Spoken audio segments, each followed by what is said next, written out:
Hey, welcome to On the Chain. This is Kev here with co-host Simon. What is going on, Simon? Good to see you. Oh, as always, good to be here with all of our On the Chain community, On the Chain family. Lots of great things going on today. It wasn't just about NASCAR, but I'll tell you what, Ripple XRP, and we are going to talk about XRP's, you know what, Chip? XRP's biggest secret. And Ripple celebrating 10 years, their 10th anniversary. They've had a little shakeup in their hierarchy and their employees, Yeah. some people in their ranks, I should say. Yes, some things moving on, and flare distribution delayed again. Say it ain't so. Say it ain't so, Kev. It is. Kev, you ready to top this off? I'm ready, Simon. You want to kick this thing off? Let's kick it. I feel like the Beastie Boys. It's like, go. Welcome to On the Chain. Welcome to On the Chain, Kev. What is new and exciting? We just did a show yesterday. How was the NASCAR today? You were down in Homestead. In Homestead. Oh, it was awesome. It was really, really great. Packed. Lots of great people over there. Great seats. Down on the track. Checking everything out before the race. It was awesome. Lots of fun. Got too much sun, but that's okay too. I see that. I think everybody can see that. A little bit of stuff. So, yeah, I just wanted to put this one up here. Legendary said, "Hey, Kev and Simon, how are you? Good to see you." So we thought we'd play along. Thought we'd indeed play along. Why not? Everybody give a quick shout out where you're tuning in from as you join. Tell us where you are, state, favorite fruit. Favorite fruit. What if they say Gary Gensler? That's horrible. It's all possible, man. And nose is glowing. Ooh. Also, if you want more content like this, be sure to go ahead and like, subscribe, click that notification bell. That way, you'll get a notification anytime we go live. We talk about blockchain with a heavy emphasis on XRP, geopolitical things going on in the world, and also with a little bit of commentary, light commentary, heavy commentary, however you want to look at it. Yes, you can cut on the commentary. Dragon fruit. All right, man. He's got it. Dragon fruit. Man, I love dragon fruit. Dragon fruit is great. It's a great one. You can just cut it up. And it's easy to peel too. You just peel it off, and it's great. Dragon fruit is amazing. England's in the house right there. England, man, we got Louisiana. The Ministry of Crypto. I like that handle. Ministry of Crypto. That'd awesome. Be a good one. That is great. We got Louisiana. King Christopher. Queensland's in here. What's up? That was dragon fruit. I'm enjoying your son's your videos with all the fish and stuff. It's been pretty cool, man. So anyway, let's jump into it. So much to talk about. See that? Man. Another one. Virginia pineapple. Virginia. Now, Chip, is pineapple a fruit or a vegetable since it grows on the ground? Yeah, I don't know. You'd have to look it up and get the official. What is the official part of it? I don't know. Man. I mean, it's kind of a plant, tree. Tomato a fruit or a vegetable? But what I can tell you, so confusing. So much stuff you could do with it. Let's go in this real quick. So you teased this a little bit in the open. Man, Ripple just celebrated 10 years. So and they still call them a startup. So I think a startup's like between 3 to 5 years, 3 to 7 years. Like 10 years, you're somewhat mature. Oh, Liz Taylor's all right. Good. Liz is here. We can get started, Chip. All right, let's and also a supporter too. You see that little symbol there? There we go. Vincent is from the land of Taylor ham and pork rolls. Okay, there you go. Okay, so here we go. Brad Garlinghouse tweeted this out just the other day, and he said, "Hey, celebrating Ripple's 10-year anniversary at our all hands today. Thankful every day for this incredible team and the privilege to be Ripple's CEO." And every big company does an all hands, which is usually a quarterly event. When you kick off the new quarter, and you kind of talk about what's coming up. The all hands call. It means everybody attends that call. Everybody in the company itself. And look at this. You've got Mr. Schwab. Look at Mr. Schwab up there. That is none other than he's got some sort of hand thing going on there, looking cool. Rocking the beard of the Ripple event. And then we got this shot here of a cast of characters. And everyone's having a really solid time. Everyone's got a big smile. Even Stu Alderoty's at the right, far right over here. He's got a little smile. You know who's not happy? Who's not having any of it? David Schwartz, which is weird, Jeff, because David Schwartz is the comedian of the group, especially on Twitter, right? So that's a little odd. I don't know that, but so then that was commented on by none other than Emi Yoshikawa. She said, "I feel lucky and privileged to be part of Team Ripple. So excited for what the next 10 years will bring." And Jeff, this is a great time to kind of like speculate a little bit, because the first 10 years was pretty amazing. Pretty amazing, right? And still so early in the journey. If you think about it, I mean, they wanted to tackle that one thing, which was that cross border. But Brad Garlinghouse has said many times that what he really believes is the next thing is like there's going to be more use cases. So that is going to be interesting what that looks like.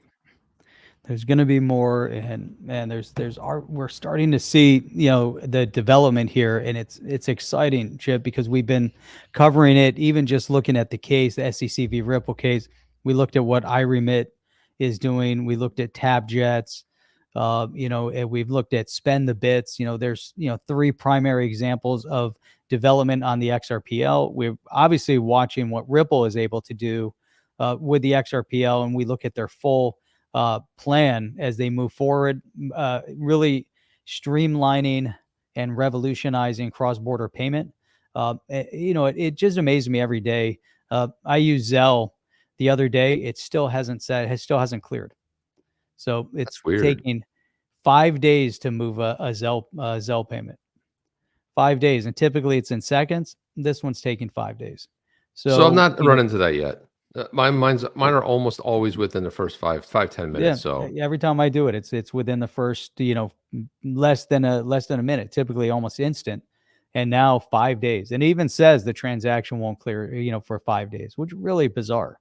And so that just, it kind of exacerbates or puts a spotlight on the problem that we're starting to see, you know, across the board. And that is payments are slow, they're difficult, there's a lack of transparency. You know, you can't recall it, you can't try to fix it, it's just stuck, right? And you know, you can cancel, obviously with the Zelle, there's a cancel option during that period of time, but it's just kind of crazy. You know, so this is where Ripple has really streamlined things and utilizing the XRPL. So Chip, your question, the past 10 years have been unbelievable, and that it has created a lawsuit, you know, by the SEC. So if they've haven't done anything but that, that's pretty impressive. Well, I mean, look, what I like about it is the heavy focus on it, because you try to say, we're going to do this, we're going to do this, we're going to do this, you know, jack of all trades, master of none, as they say. And then what happens? So, I mean, this is what perfecting it, but also we saw the rollout. We saw some product name changes happen along the way. We saw the on-demand liquidity, key ingredient, and on-demand liquidity. You know, we want to talk about the secret weapon. Really, that thumbnail should have said XRP secret weapon. The secret weapon, or the big secret, it's the XRPL. The XRPL it's somewhat overlooked. I mean, we go like, yeah, XRP, yeah, Ripple, XRP. You know, Ripple's doing cross-border payments. We talk about XRP, but really, what makes that magic happen is the partnership between XRP, the digital asset, and the XRP ledger. The XRP ledger, better known as the XRPL, is really with that first ever decentralized exchange built into it, which brings the interoperability and the full settlement. Something, you know, you talked a lot about yesterday once I abandoned the show, but you talked a lot about the fact that settlement is what the game changer is. 4 to 5 seconds. It's really why that Spend the Bits filing is going to be so powerful, because the use case is incredibly powerful. You're talking about Bitcoin, the one that's gotten the pass, right? Bitcoin, the digital asset, totally decentralized. How's the fastest way to send Bitcoin? Not the Lightning Network. Let's call it 5 seconds. You could send it from, let's say, up in Alberta, Canada, down to El Salvador. 5 seconds, boom, end to end, done. Lightning Network raised over $100 million, can't get anywhere near it. And look at the ingenuity of that. Is the Lightning Network still a thing? You know, you're right. You know, Spend the Bits has really changed the rules of the game. Also, if you think about it, because you're moving Bitcoin over a different network, right? So you're able to move Bitcoin, transact Bitcoin from one person to another, utilizing the XRPL. Now that shows you the total power of the XRPL, and what that really means, overall. So one of the key components of the ledger there of the XRPL is that they have an exchange kind of inherent built into it that can be then utilized and built into platforms as well. There's so much amazing technology with the XRP asset. It amazes me every single day still that Bitcoin maxis and Gary Gensler and others are saying that there is no use case for the XRPL or XRP. It's mind numbing. Right. So, some of the commentary, here, like One Eye Willie was saying, he sent 5K using Chase's bank Swift system. It took 1 month to receive on the other end, and he had paid a $40 transfer fee. Now imagine if you're, trying to do commercial transactions and it takes a month to move money, right? Harry Hart is saying that, trying to use Zelle for commercial is a joke, right? It's not even real. I think he was saying the commercial. There's a per day limit. Yes. That's the commercial for which Zelle. I'm not seeing. Right? So yeah, probably says that, it settles. Look, you could send it in 5 seconds, which it's that's all not BS. settlement. Yeah, it's just a clever way. It's an agreement between the banks, like you said yesterday. It's an agreement between the banks that eventually that will be paid, right, from the Nostra Voce or whatever. That money will arrive there, but no, it's not an instant type of a thing. So Jeff, one thing you mentioned earlier, you talked a little bit about the SEC, and I wanted to pull this video up. Shout out to Brad Garlinghouse for tweeting this out. We watched a lot. We picked out pieces from the full video, and then I was watching Jeremy Hogan's video when he was talking about. He put out a video yesterday, I believe it was, some really good stuff too. And he had played this part, but I thought it was good to play because it really has an emphasis on what you and I have been talking about a lot, especially when it comes down to that bet we talked about, which was a settlement versus going to a summary judgment, or what Jeremy Hogan said in the video, that part of it could go to a trial. So part of it, especially with the fair notice, they want that to go to a trial. They'd rather go to a jury type trial. And that the him and emails, which John Deaton pointed out, Jeremy Hogan also pointed out, is that really, when it comes down to that really only has an effect on that fair notice. And you really don't want that fair notice coming into play, because then that something else has already transpired, that we don't want really that to happen. We don't really like the outline. But I wanted to play this video here. Hang on a second. That's not the video. Where's the video, Jeff? Here it is right here. Yeah, I got to go to the right mark. So this is the 518 mark. 518, not to be confused with 589. So let's go right up to there. Can we count? 589 mark, Chip. Can you go straight to 589? See, now you got me confused. I'm going for the 589. Go straight to so the 589. This is Stu Alderoty. And again, one of the things Brad Garlinghouse said is they try to settle with the SEC. The only way they would settle with the SEC is that if the SEC actually came out and said that today's XRP is not a security, right? RPS is in the house. Here we go. Let's listen in. Yeah, though, yes or no, any settlement on the table? We've said publicly since day one that this case settles if the SEC makes clear that Ripple sales and distributions of XRP and XRP's trading in the secondary market does not constitute a security.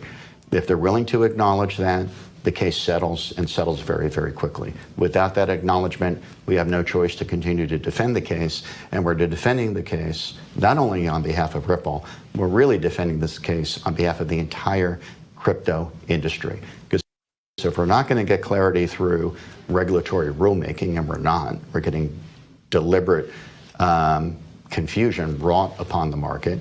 If we're not going to get clarity through the legislative process, and there's some good faith efforts to make that work, the only other place where you can get clarity is through the judicial process, the litigation process, and that's where we're going to get it.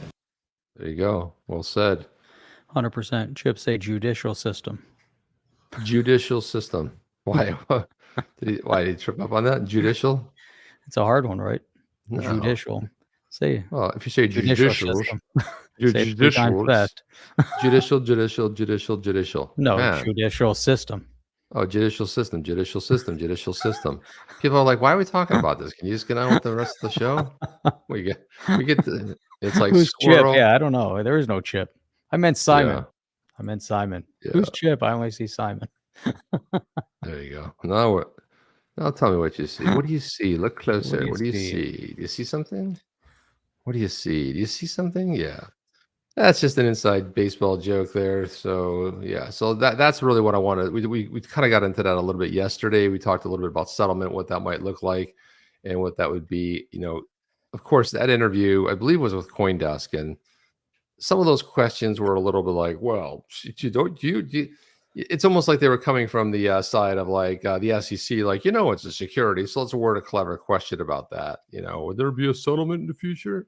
I mean, it's ridiculous. Just absolutely silly and ridiculous. So yeah, and I was gonna put this out because this is something that John Deaton had commented on, but DAI put something out, talked about. He said, so now instead of investigating ETHGATE and SEC conflicts, CoinDesk, which saw that interview there, is comparing it to QAnon conspiracies. They've never disputed any facts that it's a conspiracy. Any facts, but it's just a conspiracy, Jeff, a grand conspiracy that is. Wow. So here it is. Bitcoin only, wanting Ethereum to be a security more than the Securities Exchange Commission. QAnon style conspiracies about Joe Lubin and consensus. What are they thinking? Using outdated term like ICOs, altcoins, revealing they're trapped in a 2017 time warp.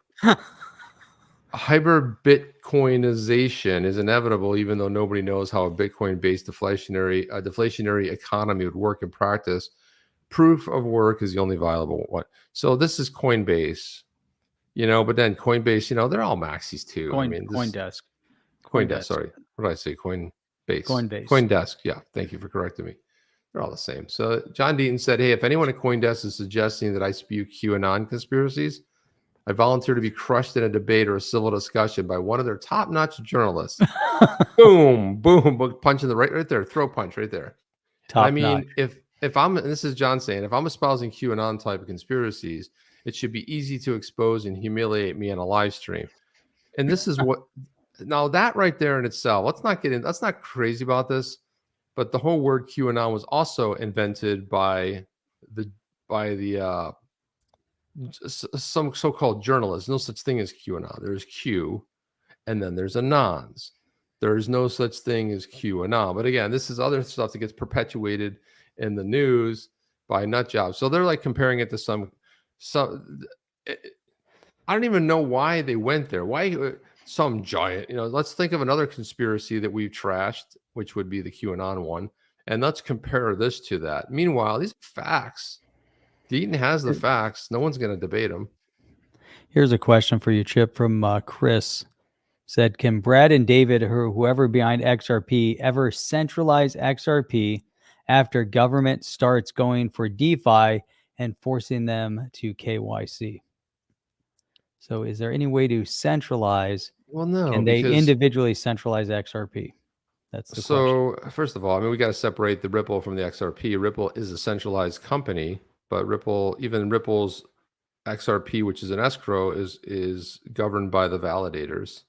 Amendments would have to be put forward. So the way they get released and the way they go back, there's some rule sets that govern how that works. And XRP is a decentralized asset. So in that sense, no. There's no. How are you going to make something that's decentralized bring it centralized? Unless you did a fork of it. I think that would be the only way. You could fork XRP and make it centralized, but that doesn't make any sense either. But it's really not. When it comes to DeFi, DeFi is a process that you could take XRP and put it into a DeFi process. However, it would depend on, we have some new stuff coming to XRPL, so I think it would depend heavily on that. The KYC. KYC is just a mandate by governments. Your customer, AML, anti-money laundering, that they want to know who's buying it, and it could be so it's traceable. So if you're like a bad dude, they could come after you. That's right. 5 points. Yeah. Crypto G. Yeah. Ripple does run less than 6% of the validators, right? So it is. That's a good point, Crypto G. It's completely and no one would vote to centralize it at this point. We're trying to get governments decentralized. We're trying to get everything else. We're heading the decentralized route. We're not going the other way. We don't want to go the other way, but Brian is saying Step Brothers, ATH movie, Chip and Jeff, number 2. Step Brothers, yeah. That's funny. Funny movie too. Very funny. John C. Reilly, man, good stuff. So yeah, there's just a lot of good stuff. Speaking of decentralization, here's something pretty Lead me interesting. to Leo, to everybody from Leo. What's from up, Brazil. Leo from Brazil? From There you Brazil. go. So here's something. Evernote tweeted this out. I thought this was pretty cool and interesting. A decentralized hotel booking site running Evernode. It's like booking.com without booking.com in the middle, charging 30%. Pretty cool. Interesting. So What is it here's called? right here. It's this is it right here. This is decentralized hotel. Let's click on it over here. Smart hotel booking system, decentralized hotel booking system running Evernote clusters integrating with XRPL. Proof of concept. So it's the concept, but anybody could run this. If you were a travel site, you could run this. So the repository is 2 projects: the hotel booking client application, and then the hotel booking smart contract. So again, running on the XRPL, very, very cool. Here's what the flow would look like. We don't have to get into everything, but you know, what it basically would do is would be a decentralized hotel booking app that would run on Evernode and off the XRPL. So this is really cool. It's like here's another use case. We're talking about use cases, Jeff. Here's another phenomenal use case, and it's all sitting over on GitHub. So yeah, I mean, it's all open source code. You know, there's the smart contract, and there's a lot. Yeah, there's another one here called 30. What is this? Claire by 30 seconds to fly. 30 seconds to fly.com. And one of the articles they have specifically on that is cut out the middleman with hotel booking on the blockchain. Well, here it is right here, Jeff. Here's the really interesting.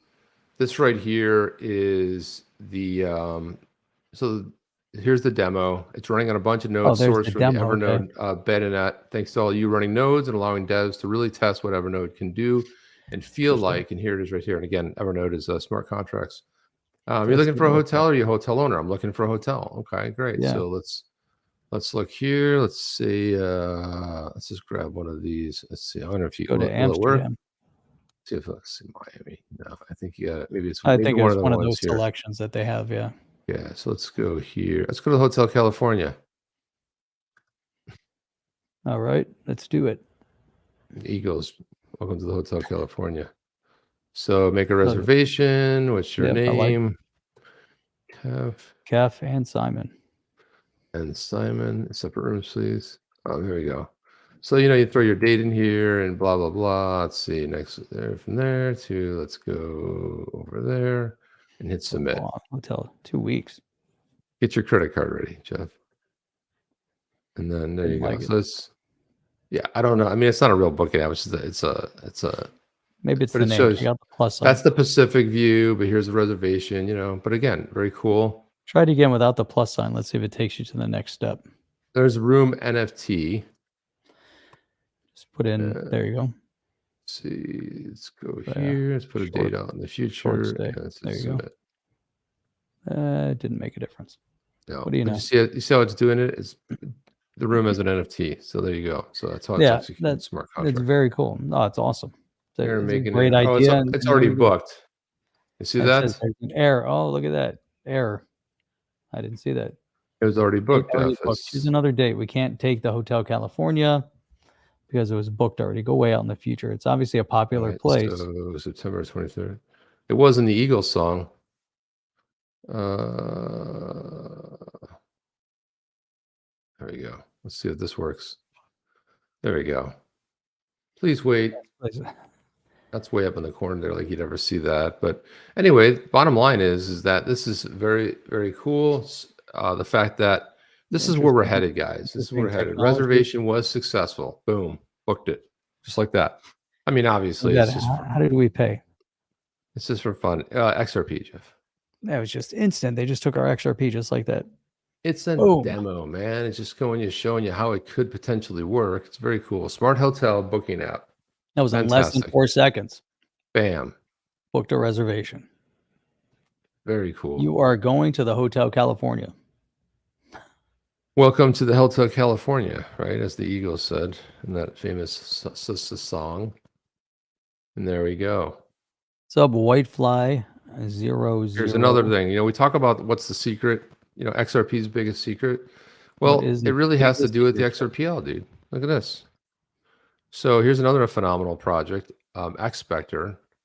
Really, I'm just impressed at what they're doing over there as far as the vision for this. And I continue to look at all of the concepts there, with the real estate inside of this as well. And not only the realistic sort of NFTs, which are fantastic, but they're bringing awareness to the XRP Ledger ecosystem because it's a really cool project. And the first metaverse experience in XRP Ledger prepares for pre-mint of NFTs for its community. Let me just do this. And I wanted to go, so look at this right here. Tokenizing real estate. Agents of xSpectar are granted an exciting opportunity to manage virtual real estate in a process known as fidgetization. xSpectar team developing a use case for property developers, architects, real estate brokers, and anyone else involved in the real estate field to become active in the xSpectar universe or xSpectarverse. Fidgetization involves tokenizing real estate in real world. And this way, the project aims to grant the community access to a way to invest in fractionalized real estate, a novel use case for blockchain projects. Dude, this is good. It's so exciting what we're dealing with right now. It's amazing. So yeah, they're doing an awesome job over there. And it talks a little about their milestones, where they are, what they've done so far, that's what they look like. So they're all kind of in that pose. It's not one of their. There he is. It was Nick Bougalis. Bougalis, yeah. Bougalis. Nick left. Yeah, there they are. So that's what they kind of look like. There's some other, xSpectar agents right there. So Very it's cool. interesting. Yeah. Very interesting stuff.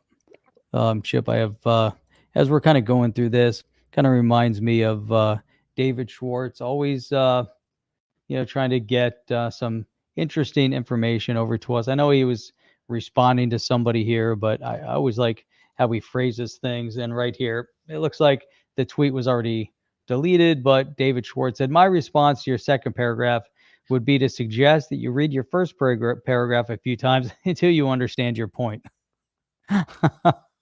So the person doesn't understand their own point.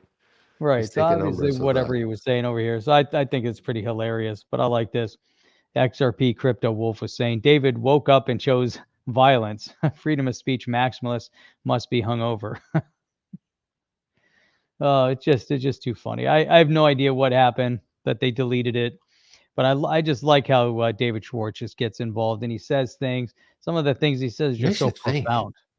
It really does. Sometimes I have to read his tweets many times, and I'm like, am I living in an alternate universe where I don't? What is he trying to say here? Right. The power of the Schwartz. The power of the Schwartz.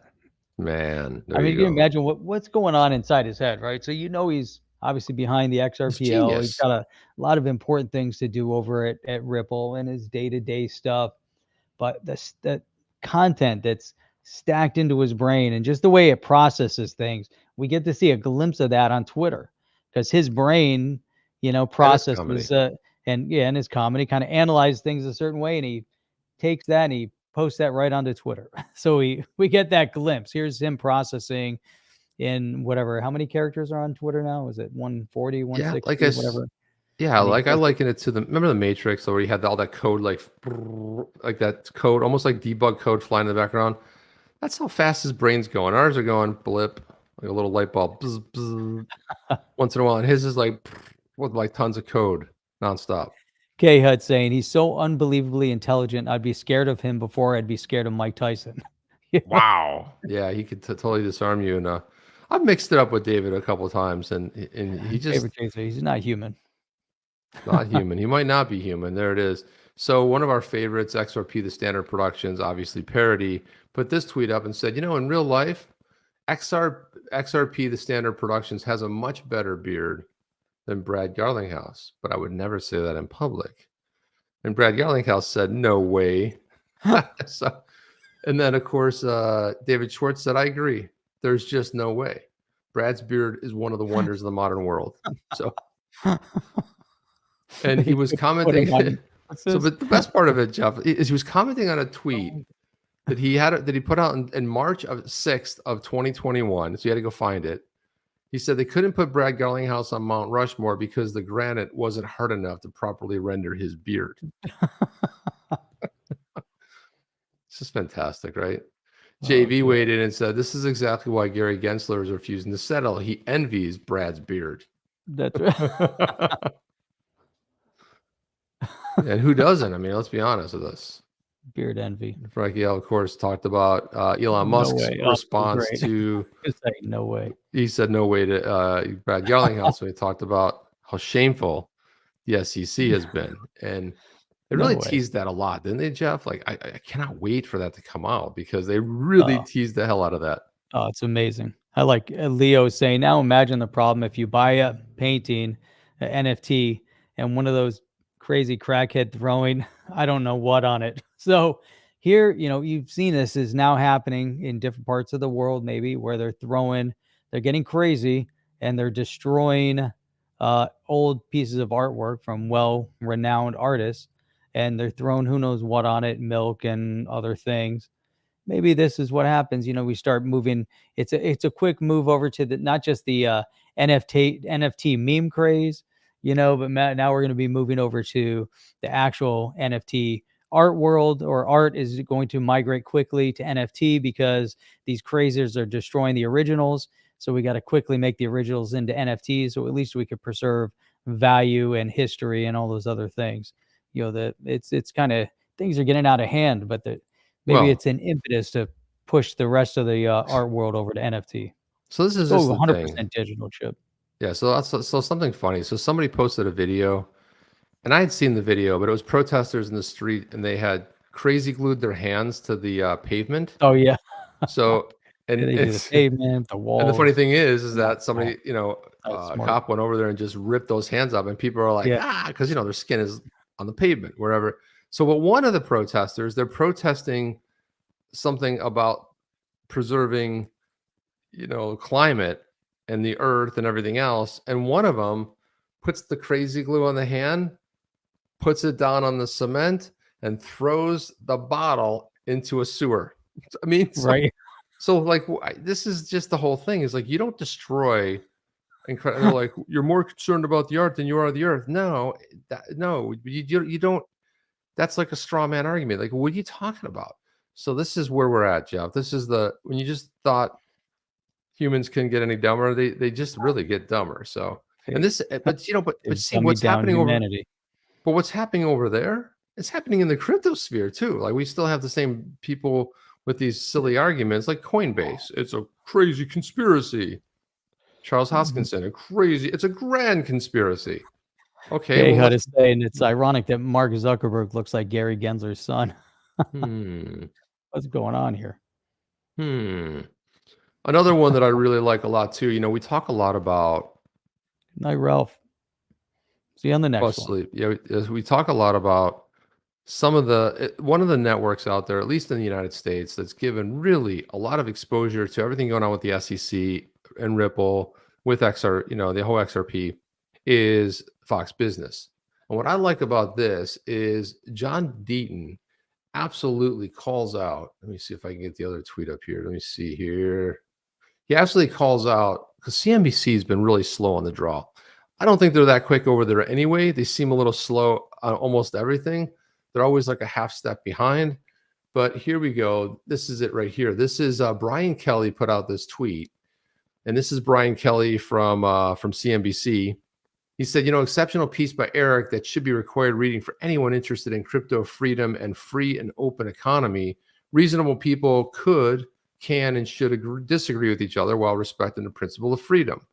Bravo. And he tagged, Erik Voorhees, which is another, maximal. Hello, Alan. Over there. So What's this was the response to SBF and principal crypto regulation. John Deaton said, BK, Brian Kelly, but I like that he called him BK because, BK is another acronym for bankrupt, like mentally bankrupt. So it's like, I don't know if John meant that, but that's what I like to say. I saw you called him BK, right? So mentally bankrupt. Mentally bankrupt, right? Yeah, deficient. Hey, BK, Brian Kelly, you've been in crypto from the start, and I've always respected and enjoyed your input. But I have to say that I'm very disappointed in CNBC's fast money and CNBC regarding the Ripple XRP case. You will recall that you showed viewers how to buy XRP on Fast Money with Melissa Lee. Remember that? Yep. I do remember it. vividly. They said, yeah, it was like this how to buy. It was like I think it was a $2 and something maybe, or two something. They taught people how to buy XRP. They also taught how to sell it, but that was like when it like had crashed into under $1. But I love that he does this. And the other thing, Jeff, that I find is CNBC is also putting that show on there. It stole our show name. So I'm not the CNBC. Oh, that's right. Oh yeah, that's CNBC. Yeah, that On the Chain. That's also CNBC. It stole our show Wonder if name. wonder if that crashed and burned yet over there. Wonder if I they don't know. stopped. I think I might even have that clip here somewhere. Let me see if I have it. I used to have it up. Oh, here it is. Yeah, I do have it. That's cease and desist. Yeah, well, let's see we got to see what's going on with that. I don't think anybody watches it anyway, Jeff, but it's possible. Well, nobody Here. really knew about it until we brought it up. Yeah, somebody tagged us in it. Thank God they tagged us in it. I gotta have to say a really big ups This for nice shout out from Norseman. Shout out to the Blue Crew, Hans, Ani, Chi-Town, Hydroponic Allen, Berserker, E4EC, Alex Redbeard, Sean T, and the Crazy Bird Dog, the Crypto Ronin. that. Ooh, that's a beautiful shout out right there. Thank you so much for that, That's a Norseman. really nice shout out. So here it is right here. This is yeah, here you go. I'm gonna go ahead and put it on here. Alchemist said you should buy the set when it gets canceled. I don't know. It doesn't look all that exciting, to I be don't- honest with you. There's some of it's in Arabic, so it's just so this is it right here. Nikita Sachdev said, excited to host On the Chain on CNBC Arabia, where we'll chat with crypto and blockchain, where we'll do the show that Jeff and Chip have been doing for 2 years. Talk to blockchain people and influential people in blockchain, leading the most influential. Yeah, from the global hub of the Web3. So here it is right here. Yep. Tell me if you can And hear then- this. Welcome Then it to, ended. Oh, there you go. Yeah, barely. Yeah, turn it up here. welcome to On the Chain by Nikki Chain on CNBC Arabia. I can't believe that. Ripping off the show name. So CNBC is the US. So anyway, yeah, we got to see what's going on. We got to talk to our attorney and see what's going on with that. Welcome did to On respond. the Chain. Welcome to On the Chain, Nikki. We've been doing it for 2 years, okay? I'll tell you what would be a really great show. Why don't you go ahead and put us on CNBC, and you guys could then have a real crypto show, and you can kind of like level up. That's what I'm talking about, Jeff. They can level up, put us on CNBC, but I don't maybe we think she should do ever a- rolled out a show, though. I think that was the end of it. I don't know if she did or not. That's the whole thing. Is like, I mean, if someone hadn't tagged us in that video, nobody never would have would've known about it, and nobody No. would have cared, Jeff. That's how it kind of came and went. But look, it's CNBC. We'll invite her on the they- show. they rip- John Doe saying, invite her on the chain, on the chain. So Mason Versluis put out a video. He's putting some videos about XRP recently, Jeff. And look, this is just somebody else's take on it. This is not our take on it. This is somebody else's take. But he put this up here. He put Mason Versluis. I don't know how you pronounce his name. Versluis. XRP community is in desperate need of realism. Praying for some of y'all. And then you can imagine, here comes Bull Run Wonka to the rescue. He says, the clown makes less than $30K a year doing TikTok using research from the XRP community with clown faces on his YT. We know what that is, clickbait. Suddenly he thinks he's the real one. Seconds later, shills HBAR after being blanked to shill it. And bro, you don't even own a house and you tell others to drop out of college. Seems like a big clown show right there. So I don't know. And again, this is not our take. This is Bull Run Wonka's take. He has said some, disparaging things. So, sometimes if you say something not so nice about the XRP community, desperate need of realism, you can expect somebody's going to take over, a little bit of offense to that. And you don't want to mess with Wonka because he'll come right after you. So anyway. But also Wonka is a maximalist as well. He's an XRP maximalist, so it's interesting to point out anyway. And he talks about almost every other project as a scam. So, everyone has their point of view, Jeff. We don't have to agree with them all, but sometimes it's important to at least show what's going on in the crypto sphere. That's it. What is going on in the crypto sphere? Here's another one right here. This is Stefan Huber, who said, since all exchanges and platforms are pulling Ripple's supply data, I wanted to take a closer look since certain numbers just don't add up. And indeed, there are inexplicable differences, namely on 12/20/20, there were 20 million XRP too many And on 5/1/22, which is May 1st of 2022, there were 40 million XRP too few. So he posted this, and I was like, what the hell is that? Anyway, he goes on to say, here the data set since the beginning of 2022 is selected, and although the escrow is getting smaller and smaller, the undistributed supply is getting bigger and bigger. At the red line, you can see very well when Ripple sells and then buys back, Ripple is now buying back. So you can see kind of the pattern, goes down, goes up, goes down, and now they're on a buy. They're kind of on an upswing pattern right there. And the dates are below.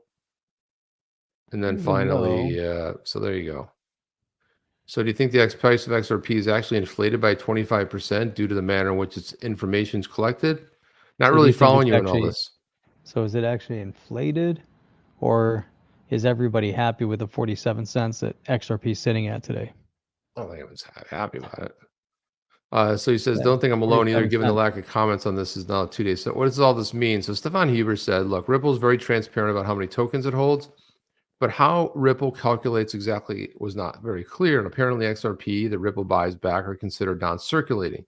So I've now discovered that you can use the API to track how much Ripple buys and sells. And that's kind of the whole gist of this thing. That's interesting. Well, that's interesting. He was using the API, so now we can figure out, kind of find out what's going on and really pinpoint it. But again, you should be able to. It's transparent, right? It's not a big secret, but it's just how you do it and the methodology.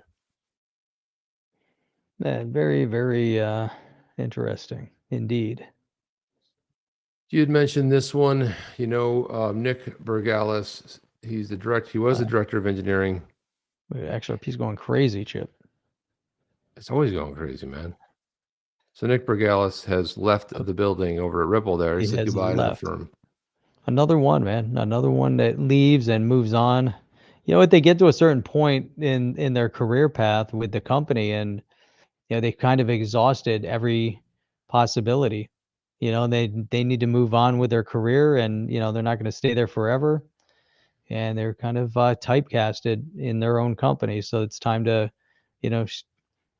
stretch their wings a little bit. David Schwartz had even said that he had an EA that worked for him that left and moved on to become a CEO someplace else, and then some of these people are building in the blockchain space. Some are building with XRPL. Others are, moving in a completely different direction. It was interesting to say Nick was saying that he's moving on to a completely different, I don't know if he mentioned industry, but it sounded like he was moving out of blockchain. Yeah, he talked about the fact that he got to work towards a goal. The journey will be coming to an end in a few weeks. He said he's grateful he had the opportunity to work alongside and learn from Joel Katz, obviously David Schwartz, Arthur Brito, which no one's ever met or know about. Teammates on the C++ team, past and present, so many others at Ripple.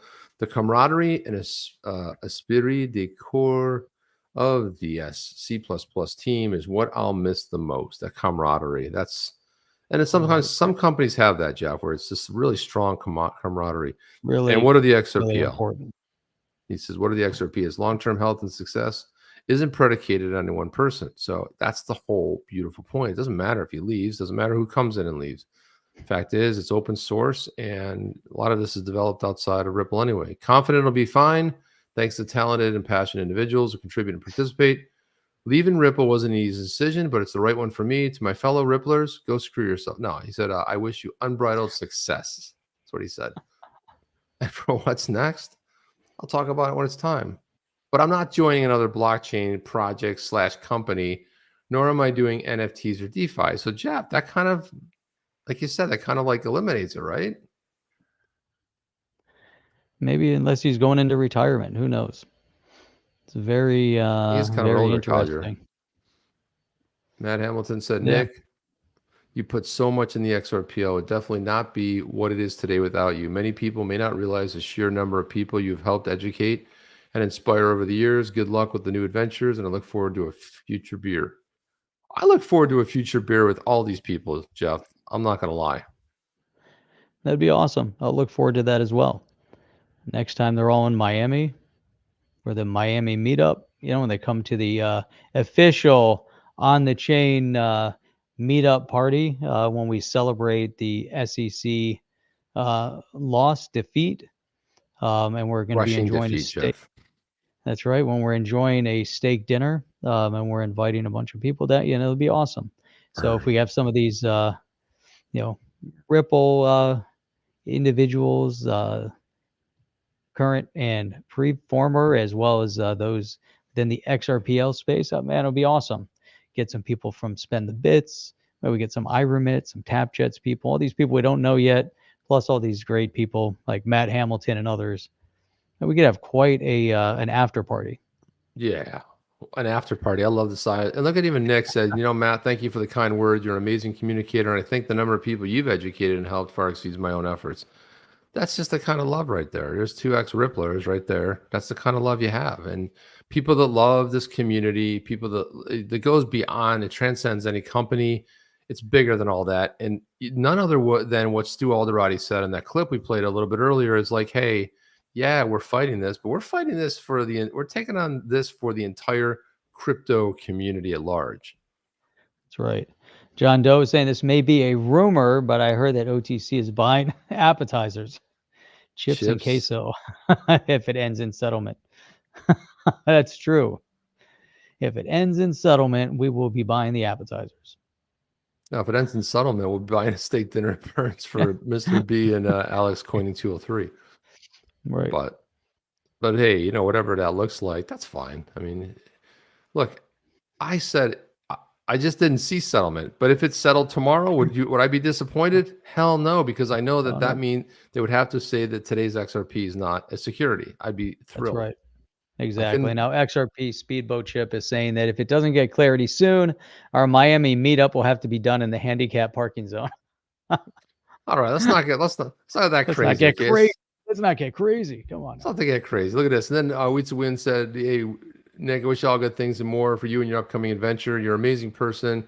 If it wasn't for you, all the digging, building, explaining, and much more, my own XRPL journey would not even have been close. See you around, knowing you won't be far.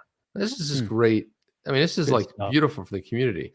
Nick said, thank you. It's you're a rock star, and your exuberance and engineering skill have almost single-handedly helped the ecosystem advance. A lot of back patting going on amongst the team here. Camaraderie, really. Jeff. Emi Yoshikawa says, Nick, you've truly been the bedrock of the XRPL community. I feel so lucky and privileged to have had the opportunity to work with you for all these years. Look forward to staying in touch with you. I'd love to have you as a special guest in the future XRP meetup in Japan. Well, listen, Emi, I'm just saying, if you want to bring in somebody to live stream that event, right here, man. Don't look any further. Right here. We're happy to go to Japan and live stream that event. Live stream it. That'd be awesome. Thank you for the kind words. I'd love to go to Japan again. Just everybody, even Dilip Rao. Hey, Nick, wish you the best. Thank you, Dilip. Even Thomas Silkjar got in there. Hope you best on your new adventures. It's just great, man. Just an outpouring of love. Dr. Scott Branson, just incredible, man. And so, we wish him well too. Nick, had a massive impact. And you know what? I want to see what he's going to be doing, Jeff. I feel like he'll have like a kiosk in a mall or something. I don't know. I mean, who knows? Maybe he's just, I don't know what it's going to be. It's not going to be a blockchain company. He's not going to have a kiosk in the mall. Okay. Do you think he'll be he's going to have a kiosk in the mall and he's going to be selling Dead Sea lotion. What about Formula One racing? You think that's in his future? Formula One could be cool. Maybe he's gonna, put his maybe he'll open a travel agency. I don't know. Maybe he'll be very cool. Maybe like a travel guide. Independently wealthy and retired, and maybe he'll become a VC. Maybe a VC. Now a VC is something. Yeah, I can see that to be something for real. Hey, Chip, I wanted to put this up because I was watching a Crypto Eddie video the other day, and I don't know if this is her new opening, but it looked really, really cool. Have you seen this? Yeah, that's her new opening. Yeah. I want to play this because it was really, really cool. And I think that, she's breaking down the FUD, man. You guys haven't seen it before. You guys got to go check out her videos and see this this intro. But check this out.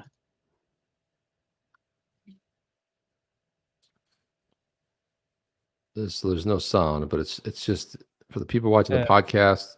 It's her like a 3D character with her cat, and they're breaking down the FUD and doing some karate. I was so impressed. That was so cool.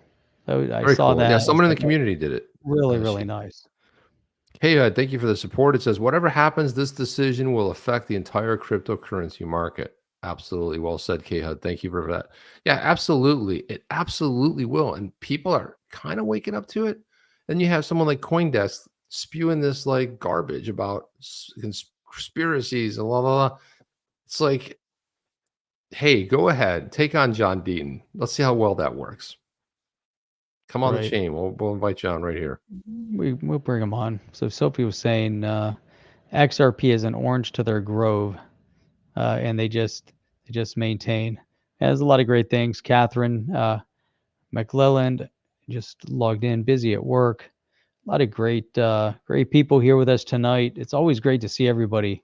And then seeing the side conversations, Chip, is awesome. It's like the side conversations, kind of like our show. So we get to talk and do all this stuff, and then we get to read the all the side conversations and everything that's going through, which is kind of nice.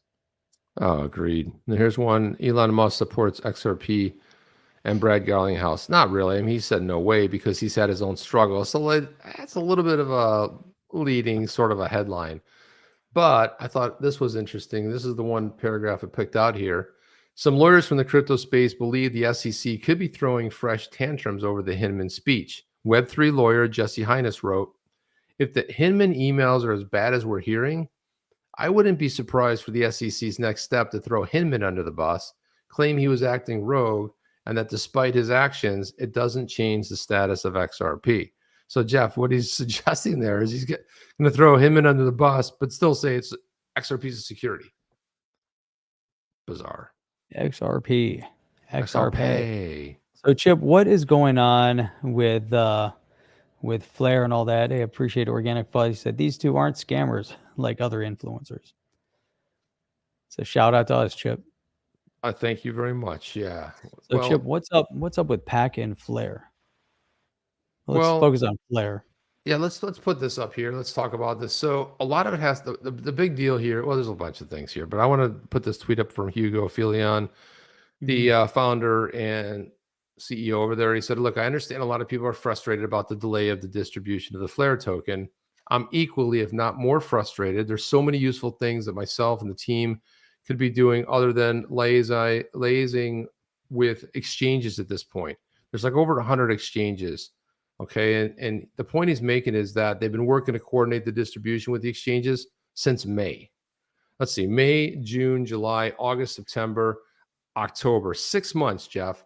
And he said there's two things on that you need to know. First one is there's a high variability in how exchanges operate with respect to projects. Some exchanges provide a streamlined and information-rich process to enable projects to understand the variables that matter to that exchange. Others, broadly the opposite. So it makes it hard for a team and project to get around that. Number two is a distribution of this breadth and magnitude doesn't fit the standard way that exchanges operate. Exchanges are used to operating on their own timetable. And what we're doing is we're asking them to work with us in a coordinated manner for the benefit of the community. Naturally, exchanges don't have the same sense of urgency. You think about it, they got to put developers on there. So that's internal resources, time, money, and they've got their own business case and their own projects internally. I mean, he's not saying that, but that's what's going on. When we announced we'd launch on the 24th of October through the 6th of November, it was caveated that it was subject to exchange discussions. Currently, excluding Japanese exchanges, which have their own processes, 70% of the tokens going to exchanges will be distributed shortly after. I don't know. What is TDE? I don't know what that means. Getting final confirmation from there, more exchanges will take over, blah, blah, blah, blah. Bottom line is that a lot of this was predicated on these exchanges. The exchanges are on their own timetable. They're kind of doing what they feel like doing. He says, if social pressure needs to be applied, please work with us to get the rest of that so the Flare can launch well. The community can get the tokens they deserve. And lastly, January 9th would be the absolute last date for TDE, which may come the distribution then. If we can do it sooner, we will. I'll update you. We can have the news or the action in the community. You know, and I'll tell you, Jeff, I've really been kind of disappointed by some people in the community with their outbursts. It's like, I put this out there, and I'm not even going to show you what people responded to this, but it said, my tweet said the Flare team put an incredible amount of time into the Flare token distribution in conjunction with the exchanges. Also, the most significant free token drop of all time. Why? Because you held XRP. So I said, I have an enormous amount of gratitude to Hugo and the team for making sound decisions. And I'm happy that they tested it. I'm happy they didn't launch Flare and they found bugs when they with Songbird, Jeff. What would have happened if they launched, did they just launched it and something collapsed and there was some big theft or breakdown and a bunch of people lost tokens? How would that have worked for the community? Yeah, I think that's a really solid point. Right off the bat, we talked about this a while ago, when they first started discussing the airdrops and how they're going to do it and the length of time it was going to happen, and then the delays and then the Songbird, and then they just kept dragging it on and on. The biggest mistake they made was making this big announcement of an airdrop in the beginning, right? They were trying to garner community support before they even had their project near completion, right? So they should have kept a little bit more silent on the free Flare airdrop potentially, because now what are we? We're over a year into this thing now, and they're delaying further. The visual, although yes, it's up to them when they're going to release their project when they feel like it's ready. It's obviously not ready. I think they just, through sheer excitement and wanting to get the word out, I think they jumped the gun, and they shouldn't have. They shouldn't have announced. If they wanted to do some sort of a sandbox test bed and drop the SGB, that's one thing. Hey, let's throw out, we're going to do this because we want to test it out. People would have accepted it and wouldn't have said anything, right? It would have just been very hush hush, quiet. People, they would have said, hey, we're dropping this SGB so you can play around with it. It may or may not gain value, and that's it, right? And we're not there yet. Then once the SGB comes and when they're ready, that's when you drop it. Say, hey, we're we're getting ready to launch this amazing project. And by the way, because we're so, fond of everybody in the community, here's what we're going to do. We're going to airdrop all this great Flare, these Spark tokens on everybody. And I think that's been a big part of the problem, but it's tough, man. We're in a fickle community. We got a lot of maximalism, a lot of, just people people just want the free token, then they want the free value, but then, when they promise something and then they don't give it, and then they have reliance on the community, it just was a bad visual. I think it was a really bad visual right in the beginning. Yeah, maybe. K-Head says, explanation, Flare is being hemmed up just like XRP. So there you are. Thank you for that support. Appreciate that. Yeah, because Flare chip, I mean, we know that the technology of Flare is extremely, extremely meaningful. If they can pull this thing off the way it is meant to be, what's that? Game changer. Yeah, it's 100%. It's a game changer because we're talking about interoperability of smart contracts. Right now, the primary smart contract that people have access to or have visibility to are Ethereum based, right? So if we can move away from that, and that's what Flare represents. Now we also know that you can start building smart contracts on the XRPL, and that is moving forward faster and faster. You bring that possibility of smart contracts on XRPL, you bring in the Flare with the interoperability. You still have Ethereum out there because now all of a sudden the world looks like this amazing place. We're not all relying on one platform. We're going to have multiple platforms that can become interoperable with each other, allowing easier or more seamless interoperability between different ledgers. And to me, the Flare was really a game changer. And people should spend more time focusing on the technology versus the free asset that they're dropping. Had they dropped the free asset and it would have cost people money, let's say it went up in value and all of a sudden now people have a taxable event because of the airdrop of value into their hands, people would be even, would still be unhappy. So overall, it's just a bad visual. Nothing's for free, and it's just my 2 cents are different because I have a lot of experience in tech. I've built products. I've been in TechCrunch. I've put my blood, sweat, and tears into projects. We've missed deadlines. When you're rolling out something as significant as this, I mean, I know a lot of people haven't had the experience of building a startup from start to finish, and and being involved in a project where you're trying to move the ball down the field. The original scope of this project changed too, so you got to remember that. But Apex Crypto says the communication from Flare has been poor, not mad, just poor. They were the ones who initially and repeatedly set the timelines. The delays communicate a lack of competence, right or wrong. That's why people are mad, and I get it. But I'm just saying, from a standpoint of somebody that's worked in and around tech for a long time, and I just know the struggle when you're working with devs and you're working on projects, and when the scope changes. And the project started out like this, and it grew, and it got so much better. And now what's going to eventually happen? And look, that's going to happen. What blew it was the fact that the marketing part was brilliant, Jeff, because they said, "Hey, here's a really passionate community, XRP community." Like what I said, somebody answered and said, "Well, it wasn't free because you had old XRP." Yeah, but if you happen to hold XRP, the drop was free, so it's not like you had to invest anything more, but just like anything else, I don't think there's anything malicious about this team or Hugo or anything else. Were mistakes clearly made, like you said? Yeah. Were things miscommunicated? They absolutely were, but the scope's changed. The project's bigger. And when they said, "Hey, we can't release this, we can't release this to a production. We need some kind of a test net," and otherwise known as Songbird, you had a bonus Songbird. Is it worth anything? No, but Songbird is going to be able to be used on the Flare network. So it's not like your Songbird tokens are going away either. So yeah, at some points, just like anything, you have to pivot. Every good startup, every company has to pivot. They're 2.5 years into this, maybe close to 3, and they haven't released the final project. And when this gets released, it's going to be beta, which means it's not going to be finalized. Right. And let's hope they go to release. I mean, some projects out there like Cinnamon Video. That's not. You can't compare.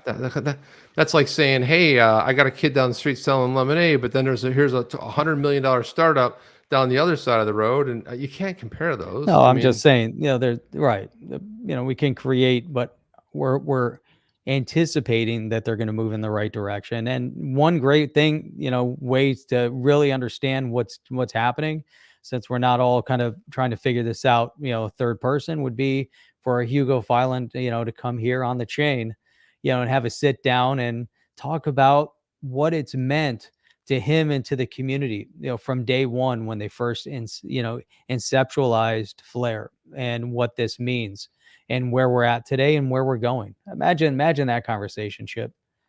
Yeah.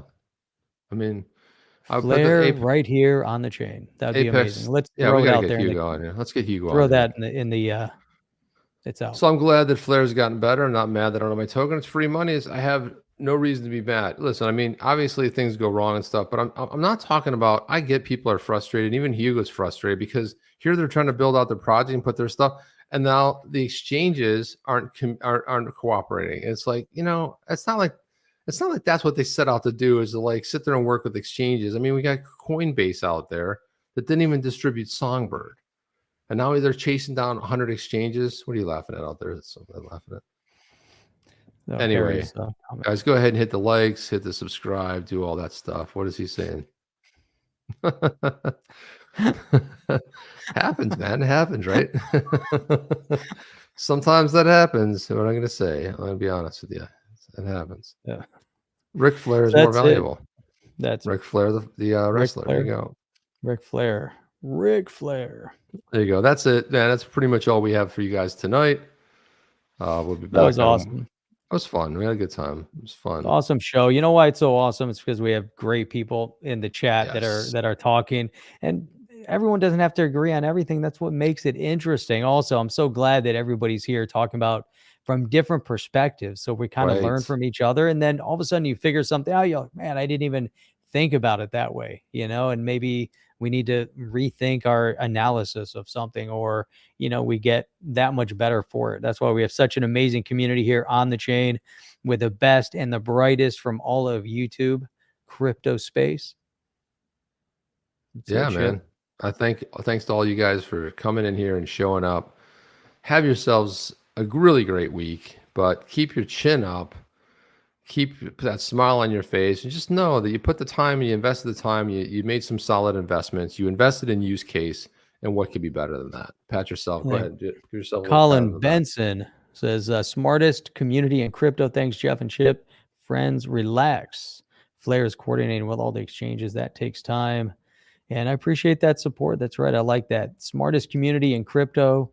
Right on. Right here. Appreciate that. Right Colin. here on the chain. Light Shadow always enjoys the content. Man, this is great. I'm loving to see that we have a lot of new names popping up in here that we haven't seen always in the chat. And Kay had saying my cousin Vinny, XRP trial. Utes. That's it.